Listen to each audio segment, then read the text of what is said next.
அனைவருக்கும் வணக்கங்க. இது பார்த்திங்கன்னா இன்றைக்கி 42 நாள் பயிர். இதில் எந்த உரமும் போடலை.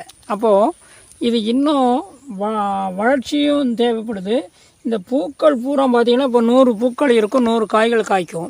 இந்த காய்கள் பூரா மணியினுடைய எடையை அதிகரித்து மகசூல் அதிகரிக்கணும் அப்படின்னா இதுக்கு மீன் அமிலம் அல்லது பஞ்சகவ்யம் அல்லது தேமோர் கரைசல் இது நிச்சயமாக நீங்கள் கொடுக்கணும். இதில் எது உங்களுக்கு கிடைக்கோ, எது சாத்தியமோ அதை 3 முறை நீங்கள் கொடுக்கலாம். இல்லை இந்த 3ஐயும் ஒவ்வொரு முறை கொடுத்து மகசூலை அதிகரிக்கலாம். இப்போ சில பருவ நிலையில் பூச்சிகள் தொந்தரவு இருக்கும்.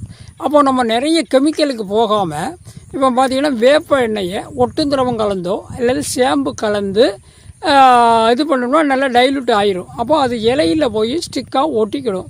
அப்போது அந்த ஒரு சுமலுக்கு பூச்சிகள், சாறு உறிஞ்சும் பூச்சிகள், அப்புறம் புழுக்கள் வராது. பொதுவாக சோயாவில் புழுக்கள்லாம் வர்றது கிடையாது.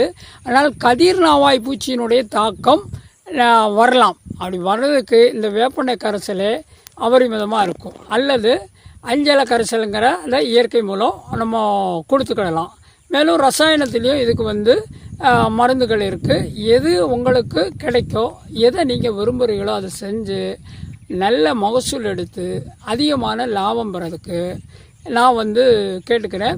இது ஒரு அருமையான நில வளம் தந்து நிர்ணயமான விலை தரக்கூடிய பயிர். மீண்டும் ஒரு முறை உங்களுக்கு சொல்லிக்கிறேன், இதை முழுக்க தன்பருவத்தில் விதைச்சிங்கன்னா கதிர் அறுக்கக்கூடிய நெல் அறுக்கக்கூடிய மிஷினால் அறுத்துடலாம். 1 ஏக்கர் அறுவடை பண்ணதுக்கு 1 மணி நேரம் 5 நிமிஷம் தான் ஆயிருக்கு. என்னுடைய நண்பர் ஒருத்தர் இங்கே 10 ஏக்கர் போட்டிருந்தார், புண்ணியாவரத்தை சேர்ந்தவர். அப்போ அவருக்கு அது ரொம்ப எளிமையாக கரைசல்லாம் 4 டைம் கொடுத்தாரு. பட் மற்ற உரங்கள் போடலை. களை கொல்லி தெளிச்சிருந்தார். களை அவருக்கு கொஞ்சம் கட்டுப்படுத்த முடியாத நிலை இருந்தது. களை கொல்லி தெளித்தால் மற்ற எல்லாமே இயற்கை வழி இலை வழி ஊட்டம்தான் கொடுத்துருந்தார். அவருக்கு பார்த்திங்கன்னா ரொம்ப மகிழ்ச்சி. அவர் பெருமையாக சொல்கிறது, 10,000 ரூபாயிலேருந்து எனக்கு 11,000 ரூபா சராசரியாக செலவு. இன்றைய காலகட்டத்தில் எந்த பயிர் செஞ்சாலும் லேபருடைய சார்ஜு அதிகமான செலவு நமக்கு பிடிக்கும். ஆனால் கதிர் அறுக்கிற மிஷினால் அறுக்கிறதுனால அவருக்கு அந்த இலைத்தலையினுடைய மக்குகள் ஃபுல்லாக முழுமையாக கிடச்சிடுது. மணிகளை மட்டும் எடுத்துகிட்டு கொஞ்சம் சுத்தப்படுத்தி உடனடியாக கொடுத்து அவருக்கு உண்டான குறைந்தபட்ச விலை 46லேருந்து அவர் 50 ரூபா வாங்கிட்டார். இப்போ அவர் தொடர்ந்து ஒவ்வொரு சீசனும் சோயா போட்டுக்கிட்டு தான் இருக்கிறாருங்க. மகிழ்ச்சி. இன்னும் பூ இருக்குது.